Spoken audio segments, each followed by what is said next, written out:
Long before she performed for a national audience, Virginia Tech alumna Michelle Krusiec's stage was her family living room. I would make my cup of noodles, and then I would perform in the living room. And then I would race between the living room, my noodles, and the window to see if my dad was coming home. So I think performing and needing to see myself witnessed was very important. I don't think I would have put it in that way at that time.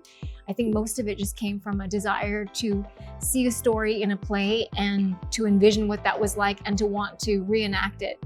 She left home for the first time to come to Virginia Tech to pursue her passion. One of the things that I think my department did very well in theater was that it allowed me to write and to create material. And because of that particular tool, I was able to write something, and that was my entree into the industry. From television to film to the stage, Michelle does it all. She recently worked on a film that differed from roles available when she first started in the industry.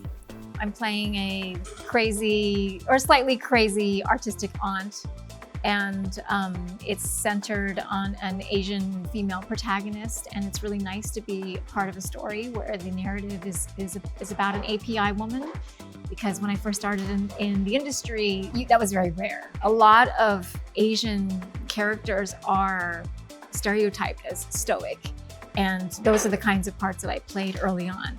And now it's about actually showing your complexity and showing your interior life and having experiences that allow you to have colors and emotions that aren't always suppressed.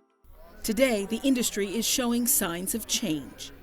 I think what's happening now is that the industry is kind of starting to equalize. There are people behind the lens who are now coming from areas of representation, areas that need representation. And because inclusion is the conversation that's happening in the industry, as a result of that, more people are being given opportunities to pitch ideas.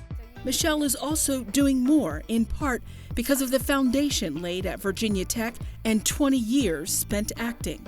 I was able to give myself enough experiences in both that I am now writing and directing, and I'm performing, and it's come specifically because I took a very liberal arts approach towards education.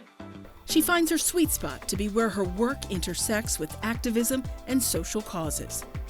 And I felt like it's necessary for me to create narratives that focus on API women specifically, but that I share my experience in a way where creating the narrative is going to be the most empowered position to be in at the moment for me. So while I'm still acting, I feel like acting in a way it's kind of going its own track. The area that I feel like needs more cultivation is in writing and directing. Michelle says it's imperative for women to find mentors who offer support and community. And so to find mentors and allies and some kind of group that can help witness you, I think it's mentally healthier. And it allows you to have a component where you can have an outlet, and then you can go and do your work, but that outlet is part of your self-care, it's part of your mental health.